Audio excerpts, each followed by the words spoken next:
Start off an NFL season. The Jets were off and running with an impressive win over the defenseless Chargers. The Colts gave Frank Kush his first NFL win by scooping up a victory over the New England Patriots in overtime. Lynn Dickey taught the Oilers that the quickest way to score was by throwing the football into a receiver's hands. In this case, James Lofton. The Saints gave the Cardinals a lesson in the running game by letting George Rogers loose for 206 yards. And the Cowboys instructed the Redskins that pro football is a 60-minute game in a remarkable comeback. It's all coming your way on Inside the NFL.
From our HBO studios in New York, here are your hosts, Len Dawson and Nick Bonacani.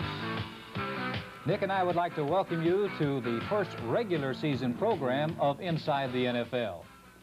Along with presenting you the highlights of all the games played this past week, our NFL cover story will focus in on the drug and career counseling programs of the Cleveland Browns organization.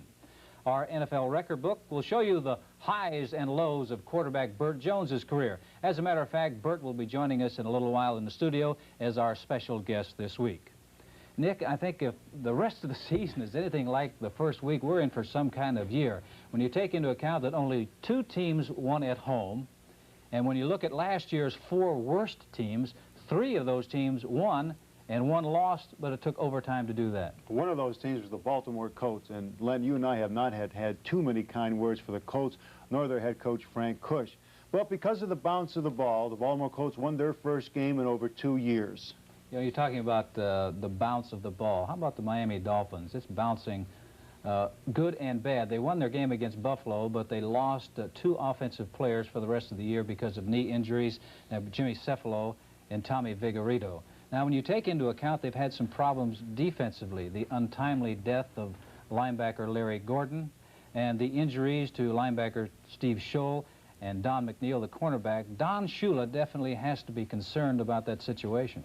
One thing we said about great head coaches, Len, is they don't worry about things they have no control over. Those things are injuries. Don Shula will come up with a receiver either by trade or he'll pick up a free agent. But there's one coach who has yet to prove himself in the National Football League, and that's Cleveland's head coach, Sam Rutigliano. Sam is under pressure to win now.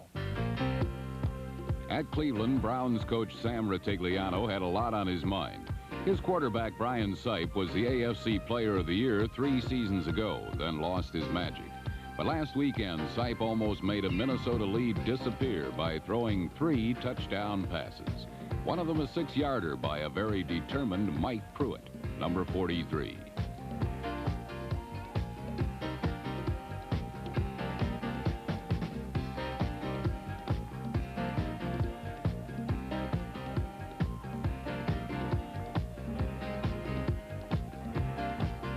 But the Vikings negated Sipe's sorcery with their own bag of tricks, including a spellbinding 40-yard reverse by wide receiver Terry LeCount, number 80.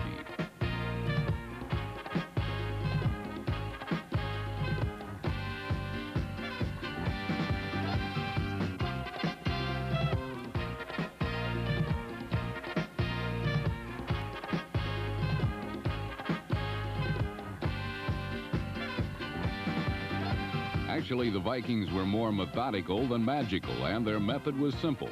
Get the ball to versatile Ted Brown, number 23, who accounted for 3 touchdowns in Minnesota's 27-21 victory.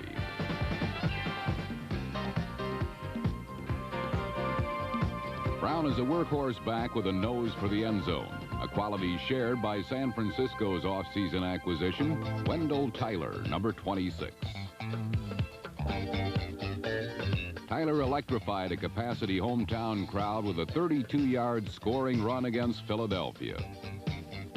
The 49ers defense was led by Rover Fred Dean, number 74, who lined up at left end to thwart Philadelphia's running game. Dean further confounded the Eagles by playing linebacker and right end, where he produced one of 4 first-half 49er sacks. This sack put Ron Jaworski out of the game, but in the second half, backup Joe Pisarcik directed the Birds to 19 unanswered points. When the Niners were also forced to rely on their understudy signal caller, seldom used Guy Benjamin hit tight end Earl Cooper, number 49, for a 75-yard score that cut the Eagles' lead to 5. Joe Montana eventually returned to set the stage for some last-minute dramatics, but Wendell Tyler couldn't handle the most crucial of props.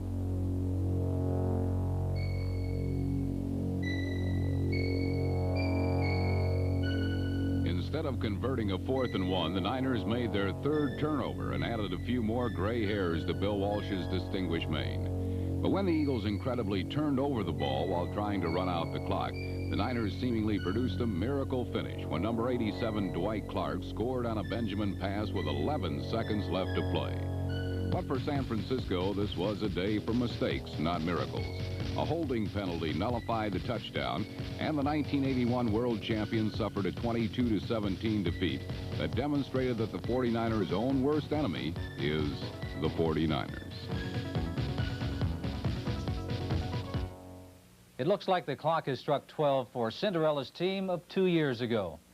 Nick, you know, the 49ers are not playing anything like a Super Bowl contender. And I think if ever a team needed a victory, it was the San Francisco 49ers. That would help quiet all the problems that they've been having out there. Well, the Eagles, they shut up a lot of people this weekend. A lot of experts felt that when Marion Campbell was named head coach, that he was a compromised coach before he took over the reins of the Eagles. Now, I know Marion Campbell. He was my first linebacker coach when I came into football. And if those players give him the respect and don't undermine him, he'll make the Eagles a winner again. You know, you talk about respecting a coach. The Denver Broncos have that. They wore a patch on their jersey in their game against the Pittsburgh Steelers, and what they did, they dedicated the game to their former defensive coordinator, Richie McCabe, who died of cancer earlier this year. And Richie's story is an interesting one. He grew up in Pittsburgh, Pennsylvania, and he was the ball boy for the Steelers when he was a young man. And of all the teams that he coached that went into Pittsburgh, none of them ever defeated the Pittsburgh Steelers. You know, in the beginning, the chant was, Elway, no way, and they were right. But in the end, it was the defense that won the game for Richie McCabe. Unimpressed with the Broncos' million-dollar rookie, the Steelers' defense saw to it that John Elway's NFL debut was anything but spectacular. Before leaving the game with a bruised elbow, Elway was sacked 4 times, completed only 1 of 8 passes, and threw a drive-ending interception.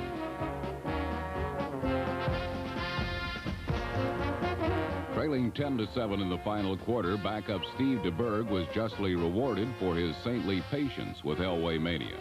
With the help of a perfectly executed play fake, DeBerg had plenty of time to find Ron Egloff, number 85, for the game-winning touchdown.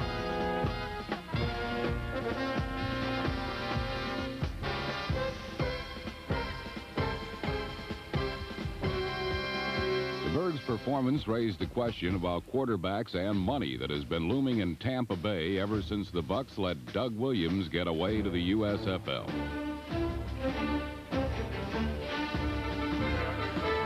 The team saved thousands of dollars by not meeting Williams' contract demands.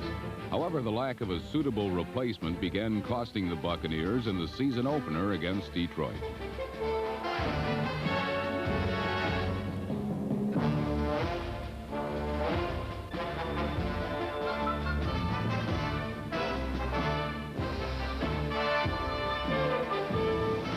The The immobility of the Tampa Bay signal callers resulted in a field day for the Lion defense, who registered 7 sacks and a safety in Detroit's 11-0 win.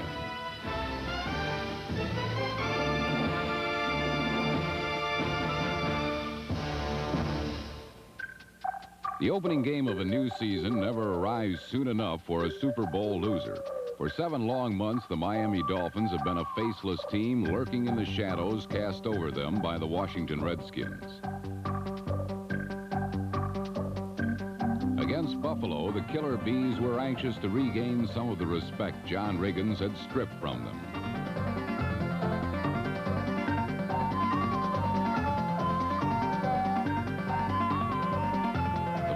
Defense shut out the Bills, while Uwe von Schauman's accurate instep provided 4 field goals in a 12-0 win.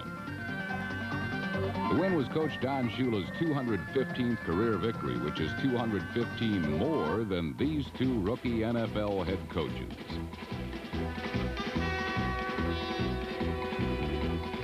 Last Sunday, Ram coach John Robinson and the Giants' Bill Parcells were both hungry for their first win. But it was a bloodthirsty Los Angeles defense that went out and hunted it down. Leading the pack was defensive end Jack Youngblood, number 85.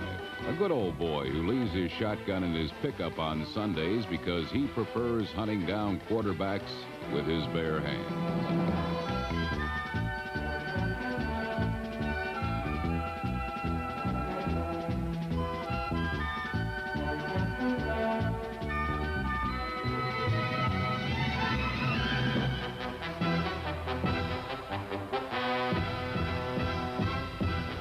Youngblood and the rest of the defense's ability to adjust so quickly to their new 3-4 alignment was unexpected. The effectiveness of the Ram offense was no surprise at all.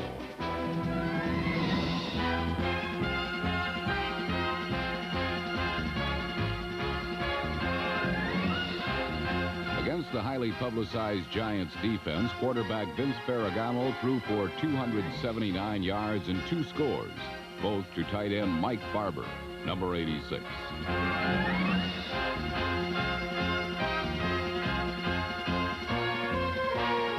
The 16-6 win gave the Rams their first opening day victory in 6 years and left Coach Robinson only 214 career wins behind Shula. I'm sure the Ram fans are quite happy that John Robinson decided to come out of retirement. You know, it's amazing what stability at the head coach and no controversy surrounding the quarterback position can do for a football team. Vince Ferragamo is the Rams' #1 quarterback, and he had a fine game against the Giants. Last year at this time, Vince was the backup quarterback to the man who is our special guest on the program today, Bert Jones. And Bert, it's great to have you with us. Thank you. It's good to be here. Bert, Len and I always poke fun at the front office of the Rams and also the quarterback situation that existed when you were playing and then now. Was it a zoo when you were there?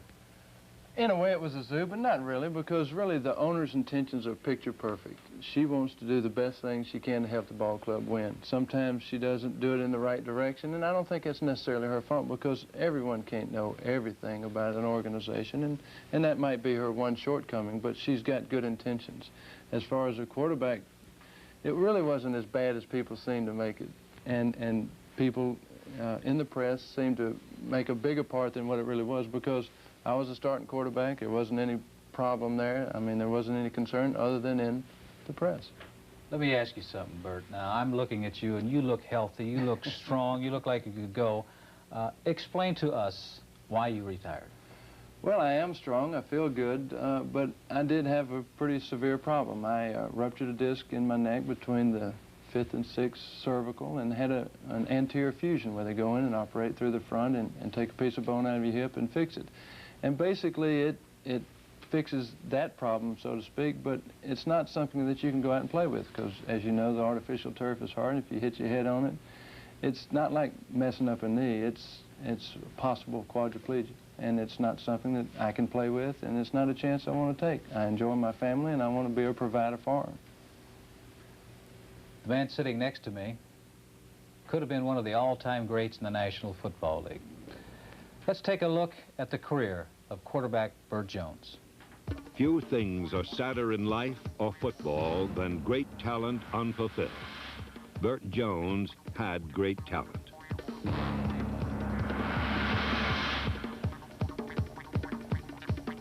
No one threw a football better. No one began their career with more promise.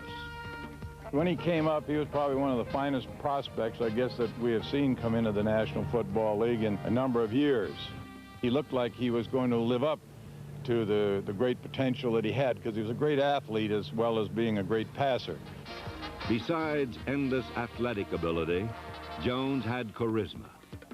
When he entered the huddle, electricity was felt both by fans and his teammates. For this was a young man who loved to play football, and his carefree, unabashed enthusiasm offered Baltimoreans a stark contrast to the most hallowed figure in Colt history. Compared to taciturn John Unitas, Jones was a fiery, emotional player.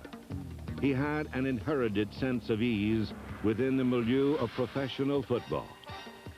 For if ever a player was to the manner born, it was Bert Jones, who, as a toddler, followed his father around the locker rooms and summer camps of Paul Brown's Cleveland Browns.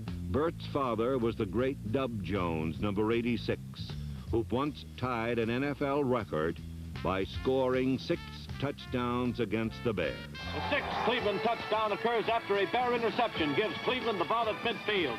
Then Graham heaves, and who receives? Why, of course, it's that one-man scoring whirlwind, Dub Jones, taking it in stride and racking up his 6th touchdown. 20 years later, the bloodlines proved true. The son was no less gifted than the father. In 1976, Bert Jones was named NFL Player of the Year. In 1977, he led the league in passing. For 3 consecutive years, Jones' accurate arm kept the Colts on top the AFC Eastern Division, usually besting arch-rival New England for the title. Bert was a great quarterback. You know, he was the type of guy that we always hated to go up against, because for me as a free safety it was difficult, because he could throw the ball about 50 yards, about 4 feet off the ground, you know, without having to put any arch on it.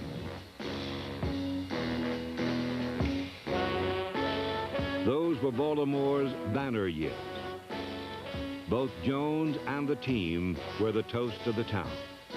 During Baltimore's 3-year reign, Jones was at his best against division foes, winning an amazing 19 of 24 in that span. Thus, he was a marked man wherever he played, and his style of play made him an easy target.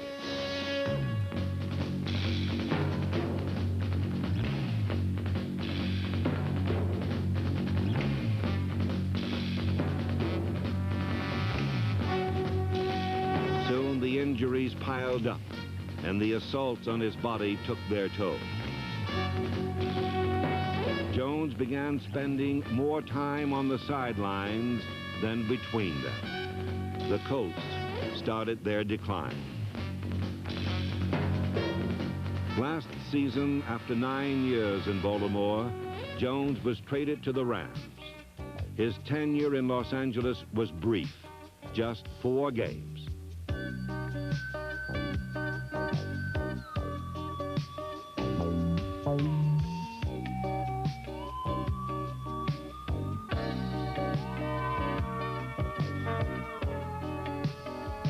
A vertebrae injury was the final blow, sending Jones to the bench for good. Get up, man, get up. Whoop, whoop. The former quarterback now lives the country life in Ruston, Louisiana. I enjoy the country. I enjoy Ruston, Louisiana. If I had my choice, I would enjoy being in the outdoors most of the time. Yes, I guess I am a country boy. Watch that one over there, Ben. Watch him. Hit it. In rural Ruston, Bert Jones now has the time for farm and family, far from the hazards and hullabaloo of professional football.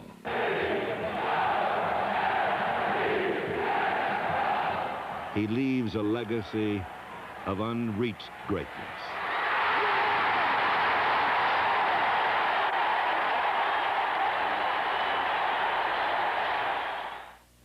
unreached greatness, unfulfilled dreams. Is that an accurate description of your career as a pro? Oh, I think it's totally wrong. I felt I had a great career. I played 10 years. I played with a lot of people that I enjoyed playing with, played under some great coaches. The only thing that we didn't do was win the Super Bowl, and I think that's a lot of luck of the draw. Bert, let me ask you something. Nick and I, when we retired, we had a choice. You did not have a choice because of the injury that you sustained. You go all the way back to when you were a youngster playing the game of football. What was it like not being in uniform for the first time since you were a teenager? Well, I think it was trying, but, you know, there were some, it felt good for one reason, you know, you didn't have the worries of it, but I'll miss football as well as y'all probably have also, but there is life after football, as they say, and I'm a realist, and I knew it wasn't going to last forever, but it did end prematurely, but it's something that I have to learn to live with. Bob Irsay, he's been the owner of the Colts. When you were there, they've had a revolving door in the head coach's office. Can the Colts ever return to the tradition of greatness? In my opinion, with Bob Irsay, the owner, no. I think that either he has to change or he has to sell in order for the team to carry on and go on. There, last time I played with them, there were 45 men. I think in 1 year there are only 2 players that I played with on the team. So it is a revolving door, and you can't have stability like that. Bert, let me ask you quickly about the problems surrounding the National Football League right now with the drug and alcohol problems. I think it's unfortunate. I think it's real. I don't think it's of the magnitude that some people seem to think it is. But, you know, the National Football League's not any different than a lot of our society. I mean, we don't have any way to police drugs in the U.S. outside of football. So certainly people can't expect the NFL to be able to do what today's society and the law forces can't do in normal society in football.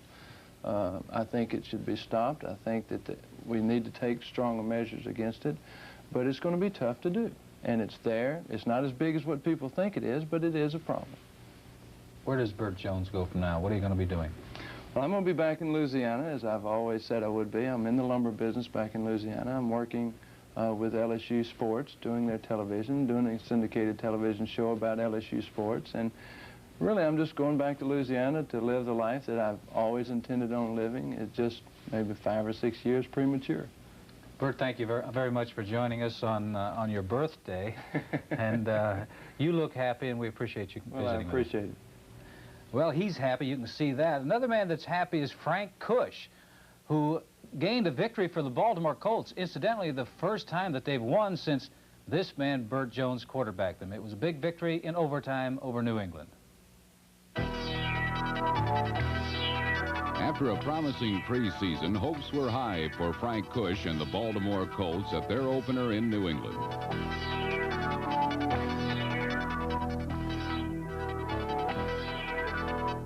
But their hopes seemed dashed when Steve Grogan of the Patriots came out throwing, hitting on 2 long touchdown passes in the first half. One to Stanley Morgan and the other to Stephen Starring, number 81. It appeared the Colts were destined to write the same winless scenario once again.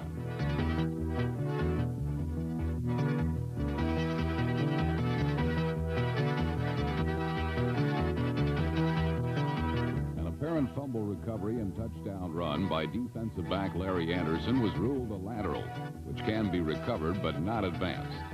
This play was a vivid reminder of the Colts' frustrations the year before, when mishaps of ill fortune all too often frowned upon Frank Cush.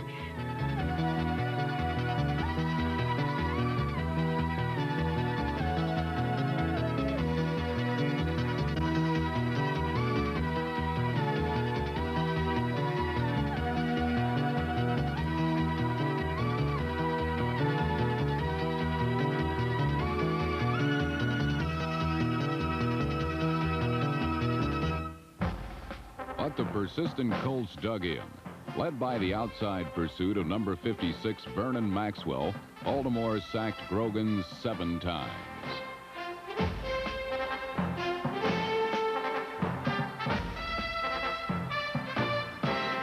And a pesky passing combination of Mike Pagel and Bernard Henry pecked away at the Patriot lead with 2 touchdowns.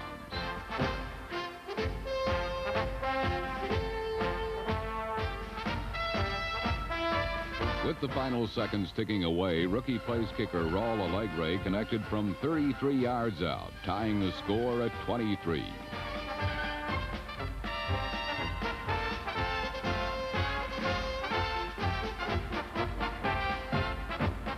Moments later, a mere 30 seconds into overtime, Vernon Maxwell took the matter into his own hands, jarring the ball from the fingers of Tony Collins into the arms of Johnny Cooks.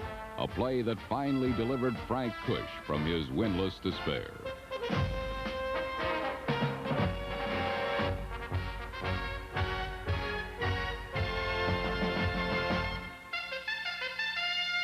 Dog days of despair seem to have disappeared for a spell in New Orleans, where even a first-quarter injury to Ken Stabler couldn't keep a Saint named George from answering his fans' prayers for victory.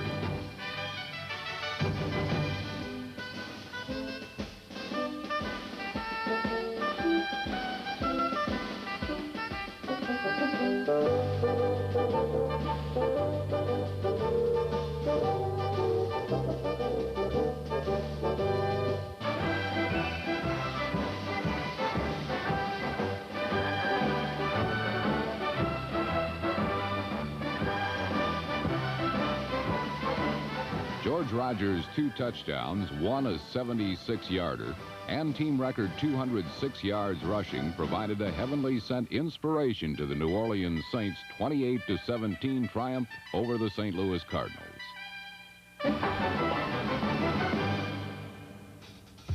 Sweet may be just the word the Seattle Seahawks have for their #1 draft pick, Kurt Warner from Penn State, who rushed and received for 165 yards in his debut.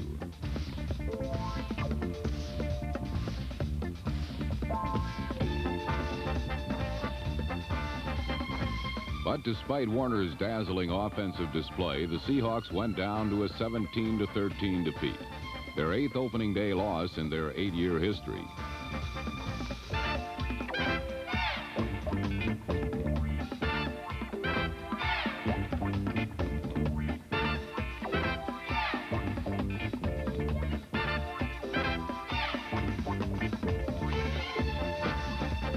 Gerald Thomas's option pass was the clinching touchdown as the Kansas City Chiefs won by discovering some new plays in their new playbook, designed by their new mentor, John Mackovic, who for at least a week is undefeated as a head coach in the NFL.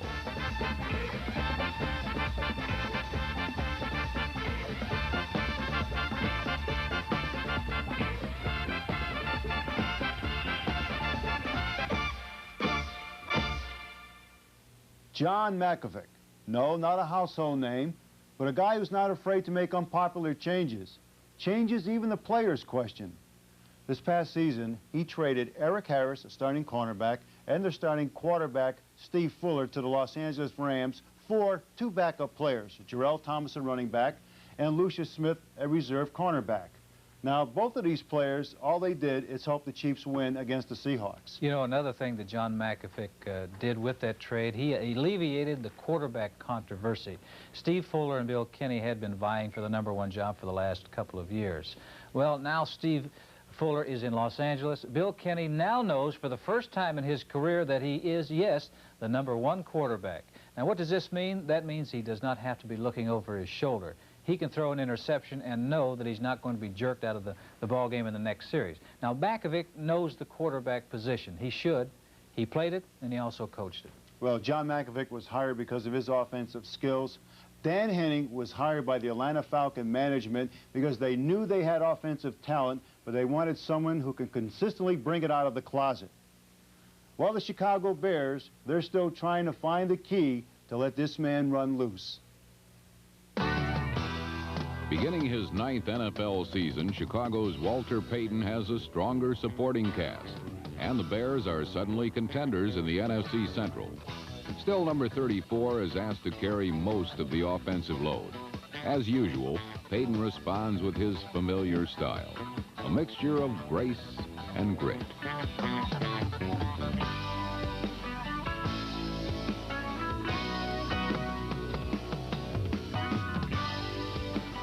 The Atlanta Falcons have a fair country running back themselves in William Andrews, number 31.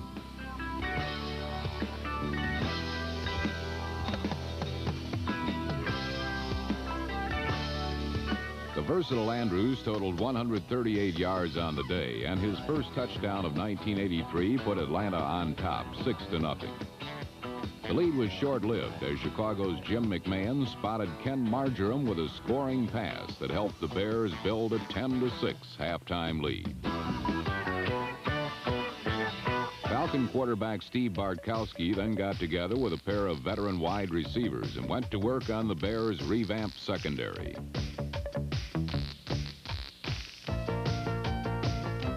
First, there was Alfred Jackson, whose catch at the Chicago 1-yard line set up a Gerald Riggs touchdown. After the Bears responded with a short score of their own, Bartkowski struck back with the fourth quarter game winner.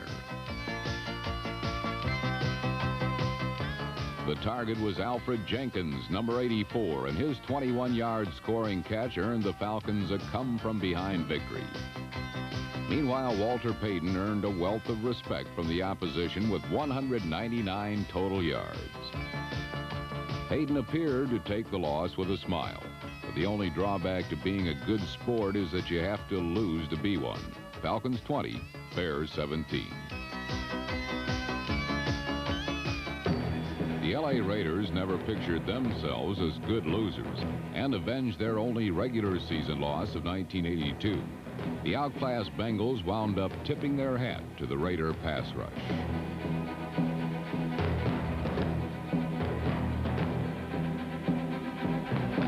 Raider end Lyle Alzado was never fooled by Cincinnati's play fakes. When the Bengal offensive line flowed one way, Alzado stood fast and buried Ken Anderson for one of 4 Raider sacks.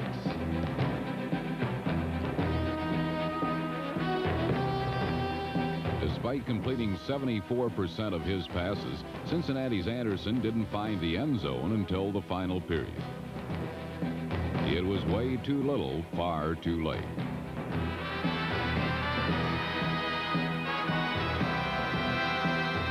M.L. Harris's score was the only bright spot in the Bengals' 20-10 loss. It was hardly a close call for the Raiders, a perennial AFC power. But the class of the AFC may well be the New York Jets, who uncovered yet another dynamic running back, rookie Johnny Hector, number 34.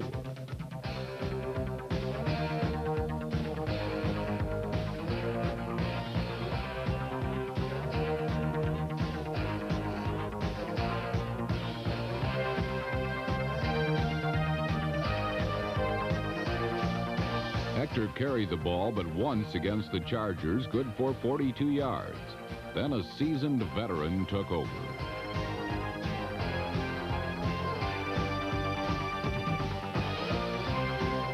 Third-year runner Freeman McNeil's third-period touchdown put the Jets ahead 20-10.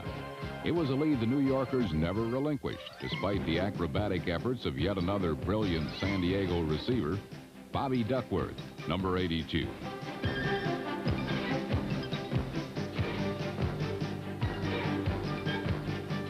Running an almost identical pattern, Duckworth again embarrassed the New York secondary, this time for 6 points.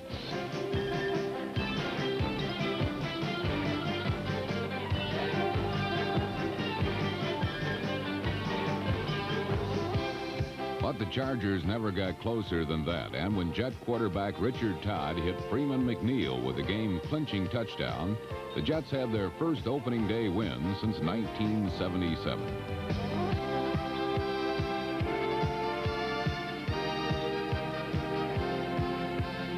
On the NFL's first Sunday of the '83 season, only 2 home teams were winners, and the Jets' 41-29 ambush of San Diego became Joe Walton's first win ever as an NFL head coach.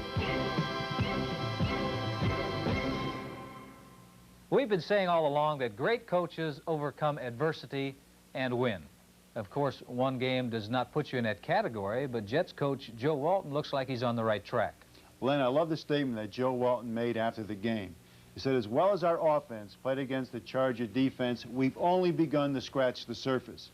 On the other hand, San Diego has to be scratching their heads. Now, like it or not, and believe me, the players don't like to be criticized, they're still trying to find out, do we have a defense? To me, it looks like the same old script. Nick, you and I have been saying for a long time that San Diego has defensive problems, but it goes deeper than that. They have real problems. When you take into consideration that the offensive line of the Jets completely tore apart the Chargers' defensive line and linebackers to the point where they rushed for 251 yards, you know they got some problems defensively. But that's a football problem. There are social problems off the field in the National Football League. Our NFL cover story will take a look at how one of those teams is coping with it, the Cleveland Browns. It's called Reach for Tomorrow. Robin Williams, the comedian, says that cocaine is God's way of telling you that you have too much money. In the money-rich NFL, that joke is falling as flat as a cornerback's stomach. The NFL is desperately looking for answers to its drug problems. Perhaps it doesn't have to look any farther than the Browns here in Cleveland. Their answer is the Inner Circle, group therapy abetted by physical checkups, the first team drug rehabilitation program. The members, whose identities are confidential, receive counseling from Coach Sam Rutigliano, former Brown Paul Warfield, another former Brown, Calvin Hill, and a psychiatrist, Dr. Greg Collins. Basically, it's a self-help group with a little professional supervision and therapy. You could say it's group therapy. It's very aggressive. It's tough, brutally honest sometimes, but very supportive in a teamwork kind of way. One guy helping another. We had a struggle at first, but you know, we're at a point right now, and you never know because they're all recovering addicts. That's how we start every meeting. My name is Joe Doe, and I'm a recovering addict, and you go day by day. And now we're at a point where we have some creditable sobriety because they fight for it one day at a time for the rest of their lives. So I think that it's really enabled them to really blossom, and we can see this on the field and off the field. As helpful as the Inner Circle may be, some skeptical Browns question its off-the-field side effects and on-the-field impact.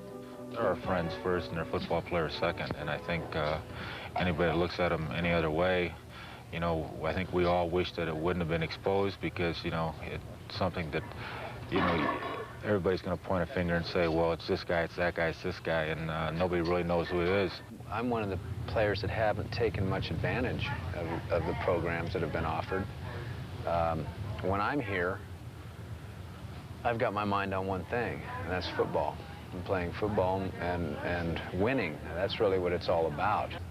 What's your advice to other teams? The advice I have to other clubs is to make sure that they get involved, number one, with a psychiatrist in their city who is an expert in chemical and alcohol abuse. That they get involved in some type of link and chain of commands so that they can provide a vehicle for their players so that they know that they can get the help and they could get the help and continue to play. The Browns aren't being dummies about this drug problem. They've supplemented Inner Circle with wide-ranging support systems. Retired cornerback Ron Bolton is the first Brown to take part in the club's career counseling program. He has since purchased a Cleveland nightclub called The Reason Why. I feel a lot of players in the league do not have an adequate idea of what they want to do after they're done playing football. And I, for one, was probably in that same category. And I think the career counseling has helped to sort out some of these problems with me, and certainly they could help some other ball players. Back to college programs, investment seminars, and Bible study are among other curriculums the Browns have provided. Community programs such as Paul McDonald's hospital project, Paul's Pals, is another way of trying to provide stability in a high-flying profession. And so there are lots of things that we're trying to do to help a player, you know, to develop a sense of, you know, self-worth, to, you know, to get ready for life after football. Our job is essentially to win division titles and to hopefully win Super Bowl championships. But along the way, we feel that, you know, we can do other things and do other things that will keep our players as productive people, and, you know, why shouldn't we do other things? I think that if industry can do it, or if the major corporate sectors can do it, certainly the National Football League and the Cleveland Browns can do it. In a pain-filled game like football, in which drug use is condoned but drug abuse is condemned, it's difficult to say whether any approaches can work to cure the problem. But the Cleveland Browns should be applauded for adding their compassionate approach to the NFL's necessarily tough one. I'm Larry Merchant for HBO Sports. The age-old confrontation of union versus management. This is the problem in the National Football League. You have the players' union versus the ownership. The way that they can possibly monitor the drug usage of the players in the National Football League, they can't agree on this. And because of this, Len, I think they're going to have problems in solving this. In my opinion, management ought to be able to use reasonable tests to determine whether or not athletes are using drugs in the NFL. This is the only way that they can protect their interests and the integrity of the game. You hit on something I believe in, is management and the players get down and have a little trust in one another. You and I know in the past, the history says that players don't trust management. Last year, as a matter of fact, when the player strike was going on, one of the things that the Players Association was so concerned about was Pete Rozelle and his role. They said, hey, wait a minute, Pete is paid by the owners, so he's working for the owners. But unless they can really sit down and come to an understanding of how they're going to treat this problem, they're not going to get it solved. And I'm really happy to see the Cleveland Browns are going in a direction that may help solve this problem. Now, one of the teams that was directly affected by the drug usage in the NFL was the Houston Oilers. Matter of fact, the Houston management let go 3 players in the defensive secondary because of alleged drug usage. Well, Bart Starr and the Green Bay Packers took advantage of this, and because of a weakened Ed Biles secondary, the Packers scored 41 points. Houston's Ed Biles and Green Bay's Bart Starr were unwilling witnesses to an opening day shootout that shredded the defenses of both clubs. Number 12 Packer quarterback Lynn Dickey was the unquestioned star of the day, completing the first 18 passes he threw.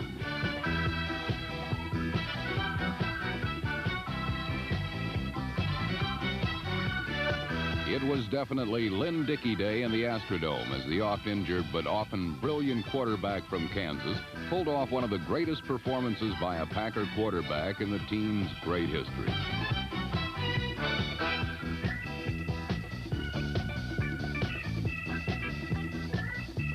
All told, Dickey put the ball up 31 times, completing an incredible 27 for 333 yards and 5, count 'em, 5 touchdowns. That quintet is a Green Bay record.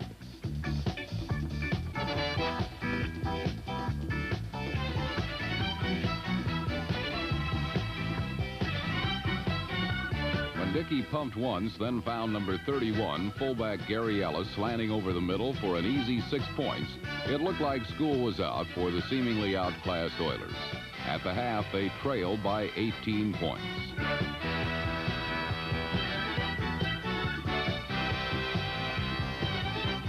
Houston's first half scores had come on a 49-yard field goal and a 47-yard pass from Archie Manning to Tim Smith, number 83.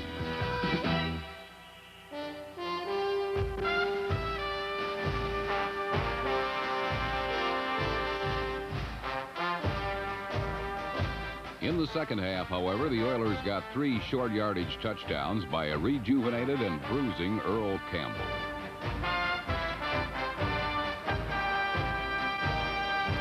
It was one more touchdown than Campbell scored all of last year, and it gave his team a 31-31 tie. That was broken with 3 minutes to play on Dickey's 74-yard bomb to the finest athlete on the field.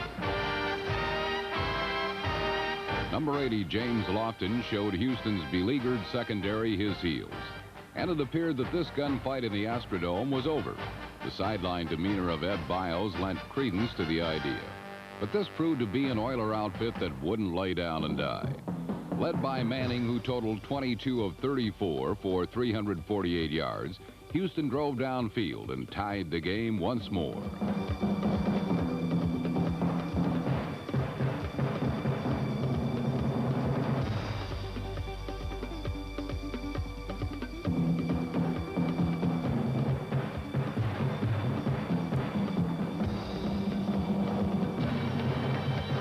Rookie running back Larry Moriarty's short touchdown ended an 81-yard drive and sent the game into overtime. Here, reserve quarterback David Whitehurst came off the bench and led the Pack on a 59-yard overtime march, highlighted by this reverse to James Lofton. Jan Stenerud's 42-yard field goal gave Green Bay the win and handed Houston its 8th consecutive regular season defeat, including last year. It was a bitter pill for Biles' boys, but a resounding way to start the season for Bart Starr's Pack. It appears the preseason optimism in Green Bay is well-founded.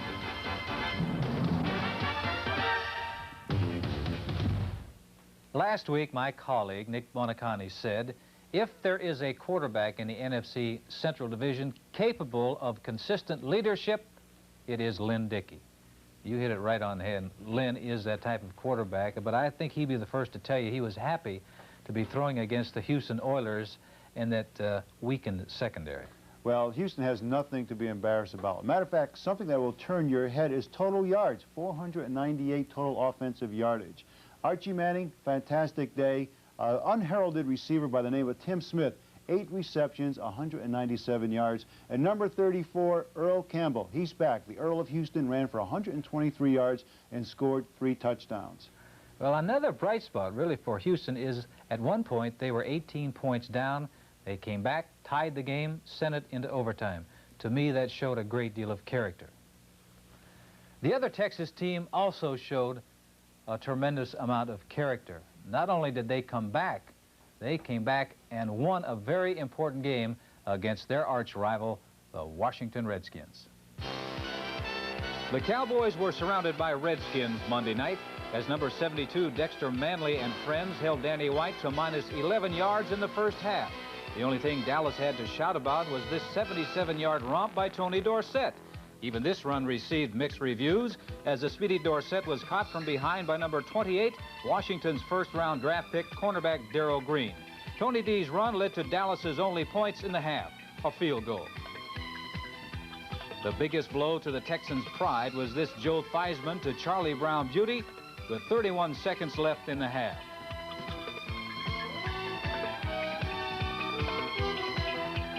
It gave the defending Super Bowl champions a surprising and seemingly safe 23-3 lead. But this game was definitely a tale of 2 halves, and the second belonged to Dallas. Number 80, Tony Hill, hauled in Danny White's bomb for a 75-yard touchdown, the Cowboys' first of the game.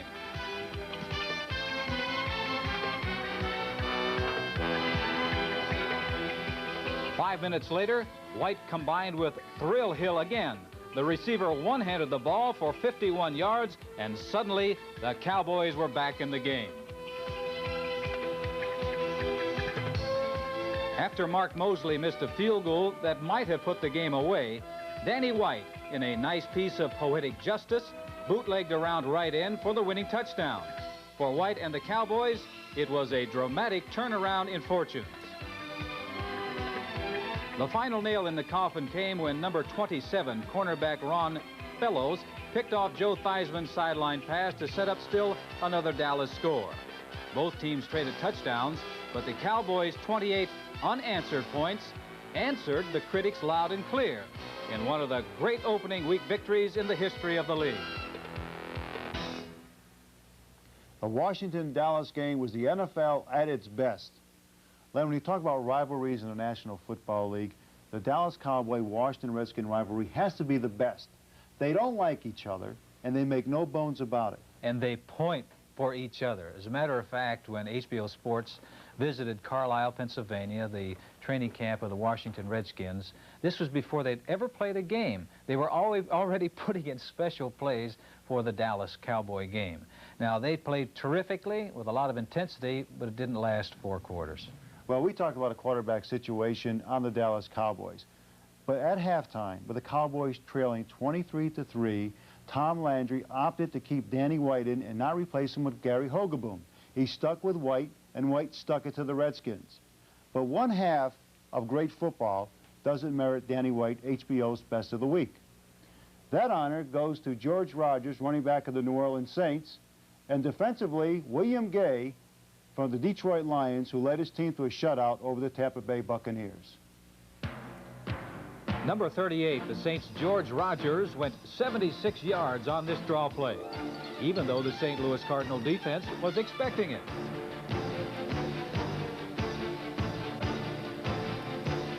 That's the kind of day it was for our Offensive Player of the Week, George Rogers, who set a Saints record for 206 yards rushing and scored a pair of touchdowns to lead his team to an opening day victory over the Cardinals. The record Rogers broke was his own of a 166 yards set last season. Our pick for defensive player is the Lions' William Gay, number 79, who harassed the Buccaneers' new quarterbacks all afternoon. Gay racked up an impressive 5.5 sacks, which was more in one day than he has managed in his entire 6-year career.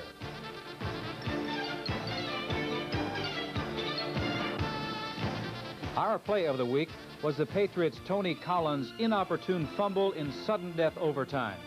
It was picked up and returned by the Colts' Johnny Cooks for a 52-yard touchdown that gave Frank Cush his first victory as a professional head coach.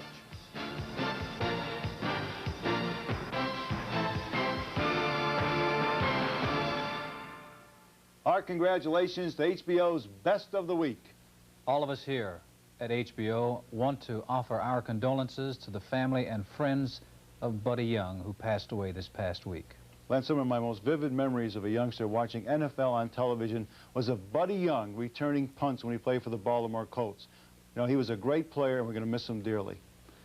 Next week, our NFL cover story will take a look at the career of Tom Landry. And then we go to the NFL Chalk Talk. We're going to take you up into the breast box and let you look through the eyes of an assistant coach as to how he sees the game and how he relays what he sees to the head coach on the sidelines. Program reminder, undefeated WBA heavyweight champ Michael Dokes defends his title against the #1 contender Jerry Coetzee, live only on HBO. That's Friday, September the 23rd. Nick, let's get right into picks. We did so well last week that I want to forget about how we did, but let's get into the Buffalo-Cincinnati game. Cincinnati is having a lot of problems, but I think they're going to win at home. Well, both teams offensively are having problems, but Cincinnati, I think, has a little bit more firepower. I'm also going to take the Bengals at home. Cleveland and Detroit. Detroit shut out Tampa Bay. Good defense. They can score some points. Cleveland's quarterback situation up in the air. I'm going to take Detroit at home also. I have to agree with you. Detroit. Dallas, St. Louis. You got to go with the Cowboys. Well, you have to go with the Cowboys, but St. Louis always plays them tough at home, but I'm going with the Cowboys also. Denver, Baltimore. I mean, up for grabs. John Elway, I'm sure, will start this week. I think Denver has a better defense, so I'm going to go with the Denver Broncos. They took care of Pittsburgh. I'm going to go with the Denver Broncos also. Houston, Los Angeles Raiders. The Raiders, I think, look very, very strong. I'm picking the Raiders. Well, the Raiders are supposed to have problems with the offensive line, but they picked up Shelby Jordan this week from New England. But I'm going to take Houston in an upset. I think they can score some points. New England at Miami, well, Miami is going to beat them thoroughly. They don't have the snowplow ready down in Miami, so New England's not going to have that advantage. I got to go with the Miami Dolphins. New Orleans, Los Angeles Rams, both played very well last week. The Rams are playing at home. They may have found the confidence that's necessary. I'm going with the Rams. Well, I'm going to take New Orleans. I think they're a key team in that NFC West. I think they could win the whole thing. I'm going to go with the Saints, even though the Rams are at home. New York Giants at Atlanta. Atlanta, a big win over Chicago last week. I think they have something rolling. I'm going to take the Atlanta Falcons over the Giants. Well, defensively, the Giants are a very, very strong team. I'm going to go with the Giants. Pittsburgh at Green Bay. This is another very interesting game. The Packers are playing at home, but they gave up a lot of points, 38 against Houston last week. I'm going with the Steelers. Well, Pittsburgh has quarterback problems. Until Bradshaw gets back, I don't think they're going to score a lot of points. I'm going to take Green Bay to outscore the Steelers. Seattle at the New York Jets. Gee, if they're just scratching the surface offensively, I'm going to take the Jets at home. New York Jets. Tampa Bay, Chicago. Tampa Bay hasn't scored a point yet. I'm going with Tampa Bay, though. I think they'll rebound. Well, I think Chicago. McMahon, the quarterback. Tampa Bay does have serious quarterback problems. Goldstein, Jackie Thompson, they can't decide who they want. So I'm going to take Chicago at home. Not because they're at home, but because I think they're going to win. Washington at Philadelphia. Philadelphia played well, but I think Washington can score more points than the Eagles, even though the Eagles are at home. I pick Washington, too, Nick. San Diego at Kansas City. San Diego. Well, that's not a a particularly bright pick on your part, I don't think. I'm going to take Kansas City in an upset over the San Diego Chargers. They played well last week. Well, there you have it. That's our show for today. Thanks for joining us. And please join us again next week.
This has been a presentation of HBO Sports, the network of champions.